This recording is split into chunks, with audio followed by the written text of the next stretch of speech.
할렐루야. 오늘 이삭 설교는 마지막이 될 것 같아요. 다음 주부터는 이제 두 번 이제 설교 나왔어요, 목사님. 예. 어쨌든 이번 주까지 이제 이삭 설교하고 다음 주 이제 두 번의 설교는 아마 예수님에 관한 설교를 할 것 같긴 한데 하여튼 다른 설교를 남기려고 합니다. 오늘 설교 제목은 약함 중에 임한 하나님의 은혜인데요. 지난 주일과 이 설교의 맥은 비슷합니다. 내용 비슷한데 지난 주일에는 흉년이라는 고난, 또 그랄 목자에게 우물을 빼앗기고 쫓겨다니는 그 고난을 통해서 결국 이삭이 어떻게 되었어요? 결국 하나님 안에 거하고 또 하나님을 예배하던 그 본래의 자리로 돌아옴으로써 진짜 복 있는 삶으로 바뀌어지게 된 그 이삭에 관해서 말씀을 나눴습니다.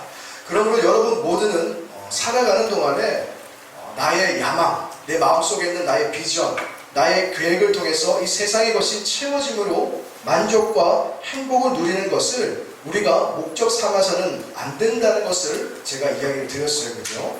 오직 하나님의 말씀에 철저하게 순종하는 자로 그렇게 장성한 분량에 이르러서 이제는 우리가 이 땅의 것이 아니라 하나님께로부터 주어지는 하늘의 풍요, 영혼의 풍성함, 그 하늘의 신령한 은혜라는 궁극적인 복을 향하여서 우리가 열심히 신앙생활을 해야 하는 것입니다.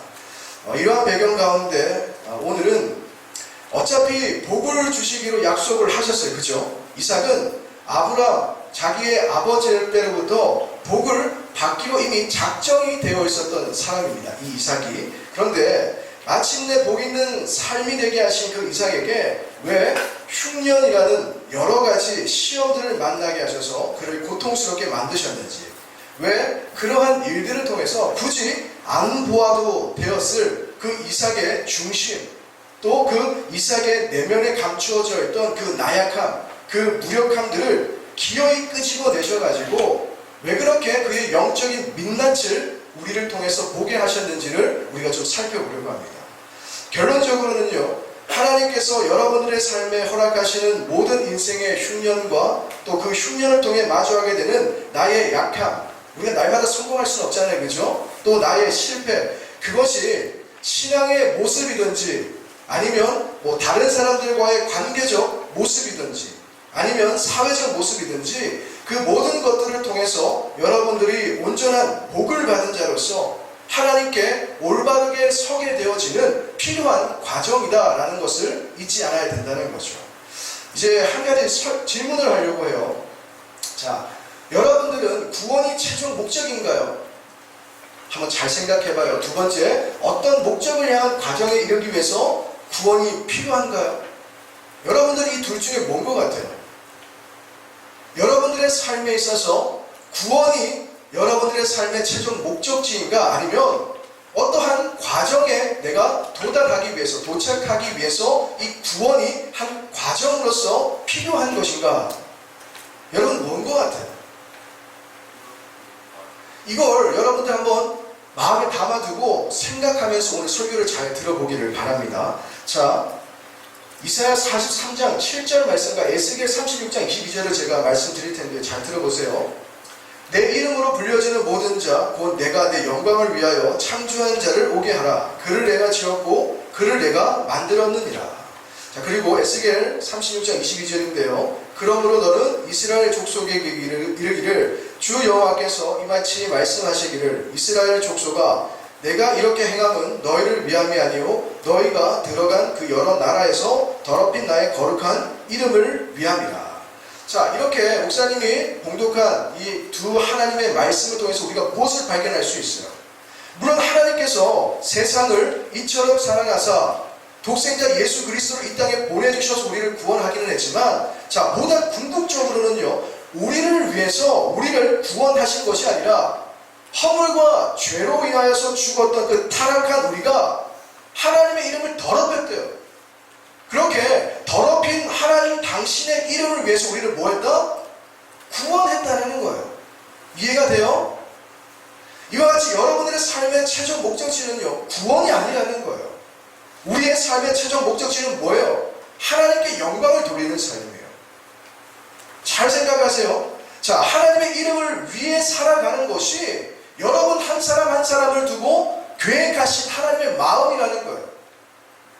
그렇듯 하나님께 영광을 돌리는 삶을 살아가도록 우리를 구원하셨기 때문에 우리의 구원은 그 자체가 목적이 될 수 없다는 것. 하나님께 영광을 돌리는 삶이라는 그 목적지를 향한 과정에 예수 그리스도를 믿는 믿음을 통해 구원이 필요하다는 거예요. 자, 인간의 탄생이 여기 있어요. 인간의 죽음이 여기 있는 거예요. 그 중간에 뭐가 있다는 거예요? 구원이 있다는 거예요. 근데 우리 많은 사람들은 어디를 향해 가고 있어요? 인생의 중간 지점을 최종 목적지로 착각한다니까요. 이걸 착각하게 되면 구원받았다라는 확신을 가지고 난 이후부터 뭐가 생겨요? 안감이 생기는 거야. 방탕함이 생기는 거예요. 난 구원받았으니까 이제 아무렇게나 살아도 되겠지. 이런 인생의 여유가 생긴다니까요. 그런데 우리의 인생의 최종 목적지는 어디라고? 하나님께 영광을 돌리는 삶, 하나님의 이름을 높이는 삶, 그 과정 중에 구원이 있기 때문에 우리는 구원받고 난 이후에도 그 최종 목적지인 하나님의 영광을 위해서 우리가 아니란 태도로 나의 삶을 방치하는 것이 아니라 더욱더 뜨겁게 하나님께 예배하며 기도하며 찬양하면서 하나님께 영광 돌리는 삶을 위해 달려갈 수 있게 된다는 거예요. 여러분, 이 인생의 처음과 중간과 마지막 이 모든 것들을 여러분들이 잘 생각을 하고 있어야 된다는 겁니다. 그렇다면 어떻게 사는 것이 하나님께 영광을 돌리는 삶일까요? 믿음으로 구원을 받은 여러분들의 삶 속에서 우리가 볼 수 있는 66권의 성경에 담겨져 있는 하나님의 성품, 하나님께서 행하신 능력들, 그 권세들, 믿음을 가짐으로 하나님의 자녀가 되었기 때문에 우리는 그 권세를 사용할 수 있다 말씀하시잖아요. 그죠? 그런데 믿음을 가졌음에도 불구하고 그 권세를 사용할 줄 모르는 많은 사람들이 있다는 거예요. 여러분들은 어때요? 예수님을 믿음으로 하나님의 자녀된 권세를 마음껏 사용하고 누리고 살아가고 있을까요? 아니잖아요. 그죠? 그냥 믿음만 가지고 살아갈 때가 있잖아요. 근데 여러분들의 그런 믿음의 경지를 이제는 한 걸음 더 성숙시켜 나가야 된다는 거예요. 나는 당연히 하나님의 자녀이고 자녀된 권세를 사용할 수 있는 충분한 자격이 있다라는 거기까지 여러분들이 믿음을 가져야 되는 거예요. 그래서 문제가 생겼을 때 우리가 예수의 이름으로 그 문제를 향하여 대적하고 선포할 때에 여러분 스스로에게는 능력이 없어요. 그럼에도 불구하고 내가 부르짖는 그 예수의 이름에 능력이 있기 때문에 여러분들을 힘들게 하고 가로막고 있는 모든 문제들이 해결되어질 수 있게 되는 거예요. 그게 예수님께서 이 땅에 오셔서 행하셨던 놀라운 기적이잖아요. 그게 놀라운 표적으로 나타났잖아요. 그렇죠? 그러한 일들을 여러분들도 자녀의 삶이기 때문에 당연히 이루어갈 수 있게 되는 겁니다. 이렇게 하나님의 성품, 인격, 또 능력, 권세 나타내 보이는 것, 이것이 하나님께 결국은 영광을 돌리는 것이고요. 더 쉽게 이야기하면 우리가 빌립보서 강해를 통해서 우리는 어떠한 신분이라고 이야기했어요?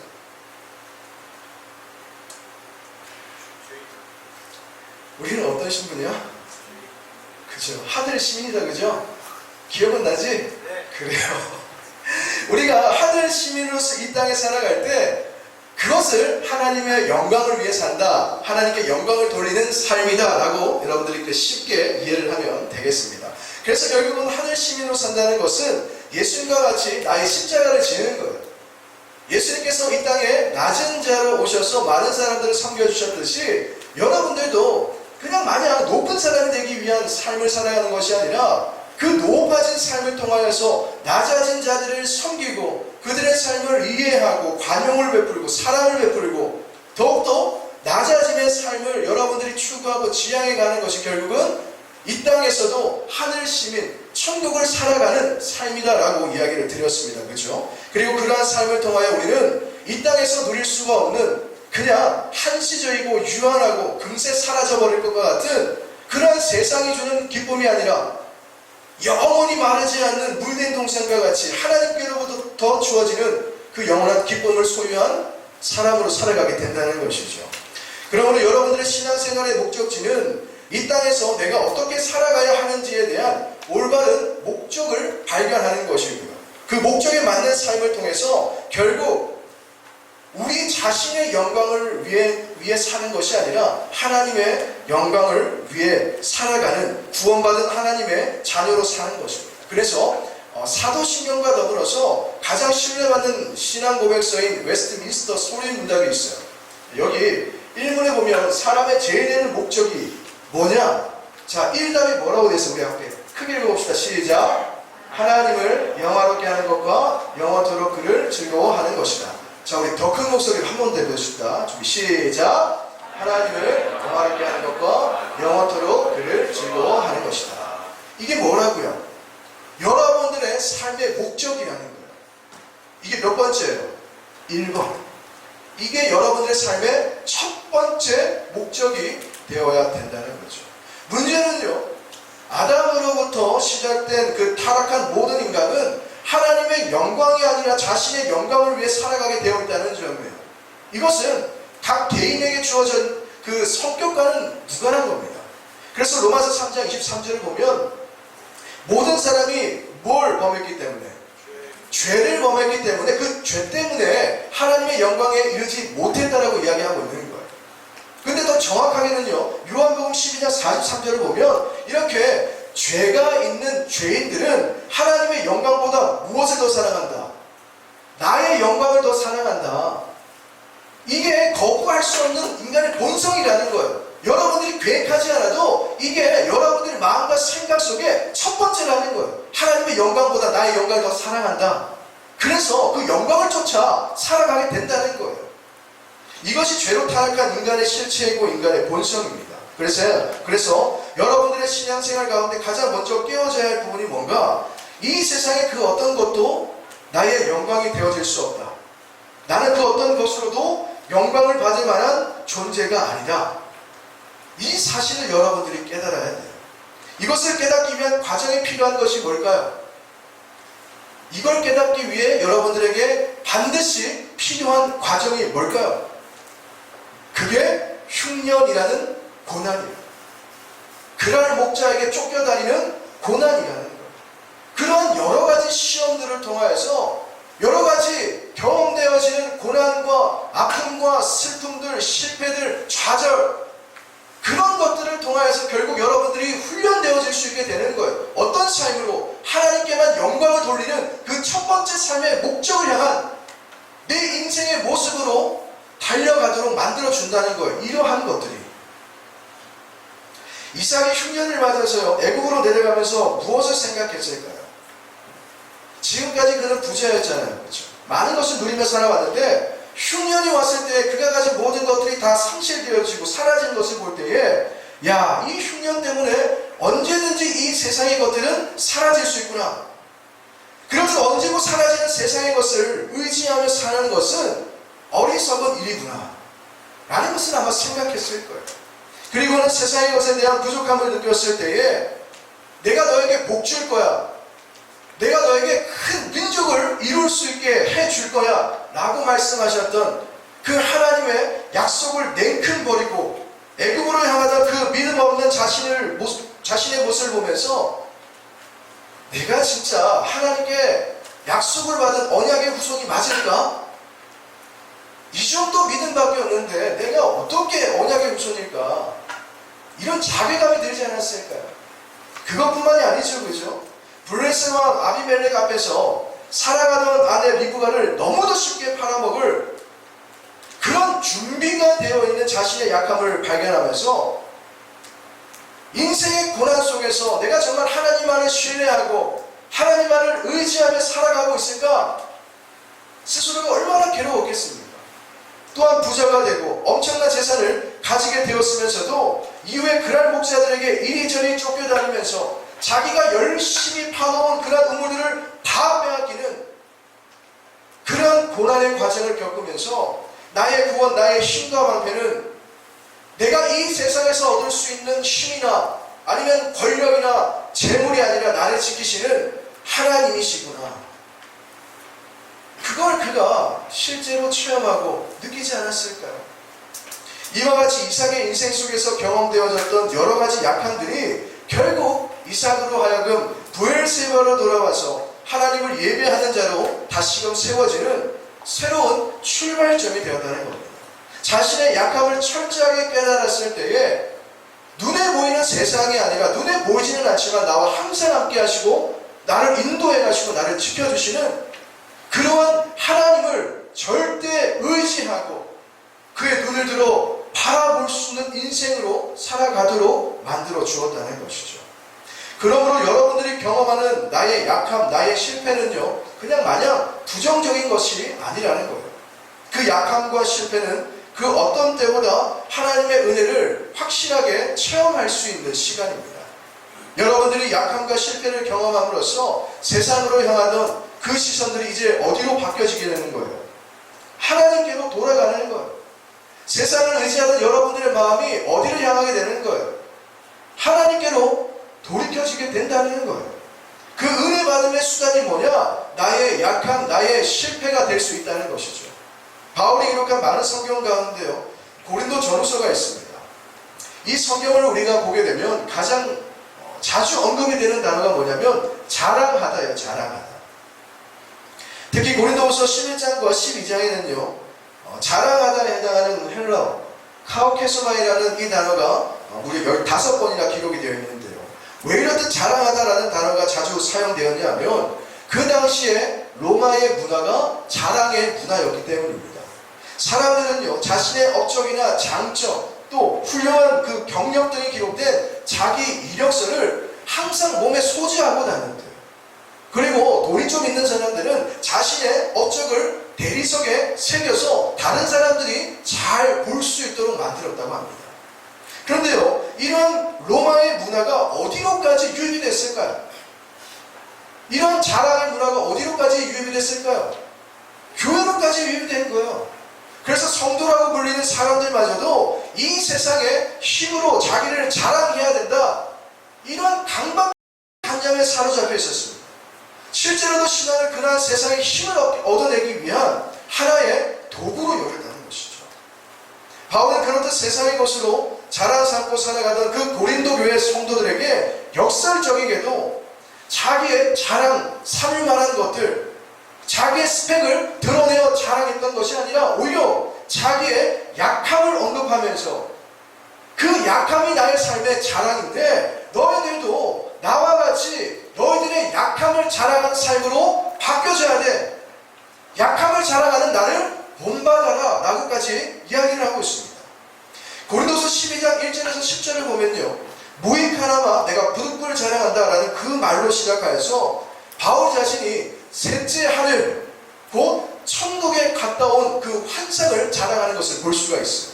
중요한 것은요, 7절을 보면 천국에 갔다 온 그 대단한 환상을 내가 경험했지만 내가 지금 그것을 자랑하는 것이 아니라 그 경험이 나에게 교만이 될까봐 하나님께서 뭘 주셨냐? 육체의 가시, 곧 다메섹에서 강력한 빛으로 임하신 그 예수님을 바울이 만났는데요, 그 만남 이후에 눈에 질병이 생깁니다.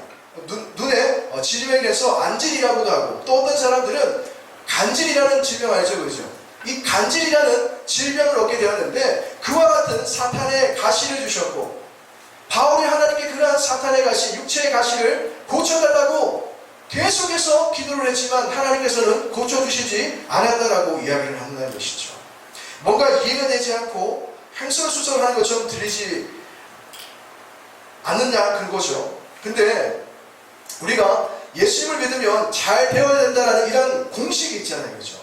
보통 보면 전도할 때도 그렇잖아요. 우리가 예수님을 믿으세요라고 이야기를 하고 난 뒤에 사람들에게 뭘 이야기해요? 예수 믿으면 잘 됩니다. 예수 믿으면 성공합니다. 예수 믿으면 병고침이 있습니다. 예수 믿으면 자녀가 잘 됩니다. 예수 믿으면 좋은 직장에 취업합니다. 뭐 여러 가지 잘 되어진 성공의 삶을 꼭 뒷받침해서 복음을 전하게 되는데, 그런데 바울은 어떻다는 거예요? 예수님을 그가 실제로 만났어요. 예수님을 위해 생명을 바쳐서 복음을 증거했는데 그의 삶은 잘 되지 않았다니까요. 세상 사람들의 눈에 볼 때는 그는 실패자였습니다. 그의 인생은 날마다 고난이 끊이지 않았고요, 다른 사람들에게 있어서 날마다 핍박이 끊이지 않았습니다. 그렇게 눈의 질병도 간질로서 고통스럽게 살아가야 했다는 것이죠. 때로는요, 이러한 병든 삶이 다른 사람들이 볼 때에 굉장히 수치스러울 수도 있습니다. 왜냐? 바울이 복음을 전하는 곳곳에서 많은 기적을 나타냈어요. 병든 사람을 고쳐주고, 또 귀신 들린 사람들을 귀신을 쫓아내주고, 많은 기적을 나타냈는데 그걸 지켜보는 사람들이 바울에게 손가락질하면 뭘 이야기했을까요? 지 병은 고치지 못하면서 무슨 남의 병을 고친다는 거야. 네 병이나 잘 고쳐라. 이런 이야기들을, 이런 비아냥거림을 듣지 않았을까요? 그런 비아냥, 그런 손가락질을 받았을 때 바울이 얼마나 괴로웠을까요? 그러니까 하나님께 계속해서 고쳐달라고 기도하지 않았을겠냐, 그거예요. 그런데 바울은 그 약함이 내 삶의 자랑이라고 이야기를 합니다. 그 이유가 뭐냐? 고린도교의 사람들처럼 세상의 것을 내 삶의 전부로 자랑하는 것, 또 세상의 것이 채워지는 것을 유일한 복으로 여기는 것은 잘못되었다는 것이죠. 그렇듯 잘못된 신앙생활을 할 바에 차라리 사탄의 가시를 그 몸에 짊어지고서라도 하나님이 원하시는 삶의 목적대로 사는 것, 내가 하나님 안에 거하고 하나님의 영광을 위해 살아가야 할 내가 교만하지 아니하도록 그 약함이 오히려 내 삶의 자랑이 된다는 것입니다. 여러분, 이 사탄의 가시라는 어구에서 이 가시에 해당하는 헬라어가 스콜로스입니다. 스콜로스. 이 스콜로스는요, 전쟁에서 쓰이는 고문 도구를 이야기하거든요. 이 고대 시대 때에 아군의 사기를 높이기 위해서 사로잡았던 그 적군을 사슬로 묶습니다. 그리고는 1m가 넘는 그 뾰족한 꼬챙이로 한쪽 옆구리를 찔러서 다른 쪽 옆구리로 관통을 시켜요. 그래가지고 이 아군 진영으로 끌고 다니는 그런 전통이 있었다고 합니다. 바로 그 꼬챙이가 뭐라고요? 스콜로스예요. 바울이 몸에 지니고 있었다고 했던 그 사탄의 가시로 표현된 질병이 얼마나 고통스러웠을지 여러분들 짐작이 되죠, 그죠? 네? 1m가 되는 쇠꼬챙이를 한쪽 옆구리를 찔러서 반대쪽으로 관통하게 만들었던 그 고통이 이 바울에게 있었다는 거예요. 예수님을 안 믿는 세상 사람들처럼 예수님을 믿는다고 하며 교회 안에 있지만 여전히 세상의 것이 전부로 여겨지던 그 교회, 고린도 교회 사람들처럼 나도 세상의 것들로서 자랑 삼는 그 엉뚱한 삶을 살아갈까봐 하나님께서 나에게 그 거대한 꼬챙이를 내 몸에 찔러 넣으셨다. 그 스콜로스가 너무 고통스럽지만 내가 세상의 것을 자랑하지 않고 내가 가진 세상의 것을 위해서만 살아가지 않고 오직 하나님만을 자랑하고 하나님의 영광을 위해 살아가는 그 삶을 자랑 삼기 위하여서 그것이 꼭 필요한 것이기 때문에 나는 이와 같은 이 스콜로스를 부끄럽게 여기지 않고 내 삶의 자랑으로 삼는다라고 이 바울이 고백을 했다는 것이죠. 여러분들에게도요, 아마 이 스콜로스가 있을 수 있어요. 물론 없을 수도 있고요. 그런데 여러분들이 살아생전에 이 스콜로스는요, 분명히 있을 겁니다. 바울이 가지고 있었던 정말 하나님께서 응답해 주셔서 사라지게 만들어 주셨으면 하는 그런 인생의 꼬챙이가 내 몸에 꽉 박혀 있다니까요. 뽑으려고 해도 안 뽑히는 그런 쇠꼬챙이 때문에 정말 힘들고 아프고 슬프고 하나님을 믿기 싫어질 정도의 삶이 생겨날 수도 있는 거예요. 그런데 바울은 우리에게 뭘 이야기하고 있어요? 그 쇠꼬챙이를 부끄러워하지 말라는 거예요. 그 쇠꼬챙이가 나를 교만하지 않게 만들어주고 오직 하나님의 영광을 위해 살아가도록 만들어주는 가장 효과적인 도구야. 너희는 그것을 자랑 삼고 살아가야 돼 라고 이야기를 했다는 겁니다. 고린도전서 1장 27절에서 37절을 보면요, 이 부분을 더 선명하게 이해할 수 있습니다. 좀 길데요, 잘 보세요.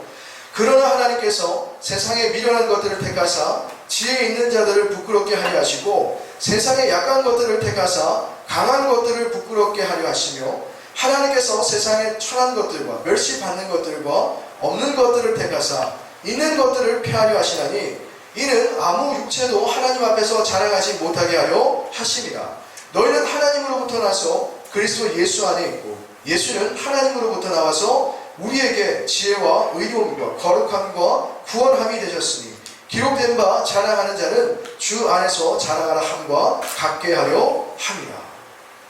이 말씀이 뭘 우리에게 알려주느냐? 이 세상의 모든 것들을 다 합해도 모든 힘을 다 모아도 하나님의 약함보다 못하다는 거예요. 그런데 왜 자꾸 하나님이 보이지 않는다고 해서 하나님이 아니라 눈에 보이는 이 세상의 것들로 자랑 삼으려 하는 겁니다. 우리의 약한 모습 중에서도 강한 것들을 부끄럽게 하시는 그 하나님을 체험하는 것, 우리의 실패 중에서도 우리의 약한 그 모습이 드러난 때에 그 속에서 일하시는 하나님이 체험되는 것을 바울은 뭐라고 표현했을까요? 약할 때 강함 대신이라고 표현하고 있는 거예요. 그러므로 여러분들의 인생 속에서 겪게 되는 흉년, 또 나를 절망하게 만들고 또 나를 슬프게 만들 수 있는 여러 가지 시험들을 통하여서 나의 약함을 하나님 앞에 인정하게 되는 계기로 삼아야 되는 겁니다. 나의 계획이, 나의 열심이, 내가 소망 삼고 있는 세상의 그 무엇이 돌아보았을 때에, 하나님 편에 섰을 때에, 그리고 하나님께서 보실 때에 얼마나 부질없는지, 얼마나 허망한 것인지, 얼마나 보잘것없는지, 그것을 여러분들이 깨달았을 때에 그 순간 그 자리에서 그럼에도 불구하고 나를 놓지 않으시는 하나님, 나를 포기하지 않으시고 나의 인생을 끝까지 이끌어 가시는 그 하나님께서 이루어 주시는 능력, 하나님의 은혜, 하나님의 인도하심, 그것을 여러분들이 은혜의 시각으로 바라볼 수 있다니까요. 그것을 목도하고 그것을 체험해야만 하나님께 영광 돌리는 삶이 내 인생의 첫 번째구나. 내가 지금 잘 되는 거, 내가 지금 안 되는 거, 내가 지금 성공하는 거, 내가 지금 실패하는 거, 그것과는 상관없이 내 인생의 모든 것들이 하나님의 영광을 위해 살아가는 중간 과정이구나. 그것을 내가 제대로 인지할 수 있게 된다는 거예요. 그래서 내가 하는 모든 일들이 누구에게 영광이 될 수 있을까요? 하나님께 영광이 되는 거예요. 여러분, 이게 이해가 되세요? 이걸 여러분들이 잘 기억해놔야 하나님께 영광 돌리는 삶을 살아갈 수 있다니까요. 그냥 구원받은 믿음을 가진 사람이 되었다고 다 영광 돌리는 삶이 되는 것이 아니라는 거예요. 그래서 여러분들 신앙생활을 하는 동안에요, 인내해야 됩니다. 여러분들 잘 참아야 돼요. 모든 것을 합력시켜 선을 이루시는 하나님은 그 모든 것 안에 바울이 경험했던 가시도 포함시키고 있음을 잊지 않아야 된다는 것이죠. 여러분, 그 가시는요, 여러분들의 최종적인 선을 위하여서, 하나님께 영광을 돌리는 삶에 이르기 위하여서 반드시 허락되기는 하지만 그것은요, 잠시입니다. 잠시예요. 버티기 힘들다 할지라도 여러분들 잘 버텨보세요. 그러면 그게 사라진다니까요. 그걸 이겨낼 거예요. 극복하게 될 겁니다. 곧 사라진다는 거예요. 그 가시를 불평하지 말고, 그 가시를 부정적으로만 생각하지 말고, 그 가시를 여러분들 잘 활용할 수 있기를 바랍니다. 내 안에 존재하고 있는 모든 어두움들, 자기 교만, 또 자기 사랑, 하나님보다 더 사랑하는 하나님 자리에 존재하고 있는 내 인생의 우상들, 그 우상들이 소멸되어지고 제거되어질 수 있는 그 은혜의 자리에 여러분들 속에 경험되어지고 있는 그 가시가 잘 활용이 되어져야 된다는 것입니다. 예수님이 십자가에서 죽으실 때 머리에 무엇을 쓰셨어요? 가시면류관이잖아요. 그렇죠? 가시면류관. 예수님께서는요, 그냥 십자가에서 그냥 편안하게 주신 것이 아니에요. 그냥 우리의 죄를 짊어지시고 편안하게 십자가에서 죽으신 것이 아니라니까요. 모든 인생들의 가시들을 다 모으셨어요. 여러분들이 경험할 수 있는, 앞으로도 경험하게 될 그 어떤 가시들이라 할지라도 그 모든 가시들을 다 모아서 어디에 쓰신 거예요? 예수님 당신 머리에 쓰셨다니까요. 그 머리에 쓰시고 우리를 위해 십자가에서 죽어주신 겁니다. 그러므로 나의 모든 가시를 쓰시고 십자가를 통해 승리하신 그 예수님을 여러분들이 믿음의 눈으로 바라볼 때에, 예수님을 의지할 때에, 당장은 가시로 인해 여러분들이 힘들 수 있겠지만 결국은 승리하신 예수님으로 인하여서 여러분들도 반드시 승리하게 될 줄로 믿습니다. 여러분, 이것이 은혜입니다. 한국 발레계의 독보적인 인물로 잘 알려져 있는 강수진 씨와 또 강수진 씨의 발입니다. 발 잘 보여요? 이 강수진 씨의 인생의 목적이요, 발을 아름답게 유지하고 그 아름다운 발을 자랑하는 것이었다면 발이 이렇게 될 때까지 그녀가 훈련할 수 있었겠어요? 자신의 삶을 연단시킬 수 있었을까요? 그러나 그녀의 목표는요, 세계 최고의 발레리나가 되는 것이었습니다. 그래서 저렇게 될 때까지 이를 악물고 연습을 했다는 거예요. 여러분들 최고가 되기 위해서는 저 정도 노력은 있어야 된다니까요. 여러분들의 삶의 목적이 하나님의 영광이라면 그 영광을 돌리기 위한 삶이 되기까지 이렇게 한번 최선을 다해봐야 되지 않을까요? 그냥 좀 하다가 포기하지 말고 고군분투하세요. 최선을 다해보세요. 여러분들의 영혼을 구원하신 분이잖아요. 그 하나님을 믿는 사람들이잖아요. 그 하나님께 여러분들의 삶을 다 드려보시라니까요. 최선을 다해서 강수진 씨의 발이 이렇게 될 때까지 연단했던 것처럼 여러분 자신을 하나님의 말씀으로 연단하고 순종하면서 제대로 된 신앙생활을 한번 해보자는 거예요. 여러분들의 목표가 하나님 나라와 하나님 영광에 정확히 초점을 맞추고 있다면 여러분들의 인생이 강수진 씨의 발처럼 만신창이가 된다 할지라도 결국 여러분들은 잘 견딜 수 있을 겁니다. 왜냐하면 그게 바로 하나님께서 여러분들과 함께 하신다는 증거이기 때문입니다. 여러분, 하나님께서는 여러분들과 늘 함께 하시는 거예요.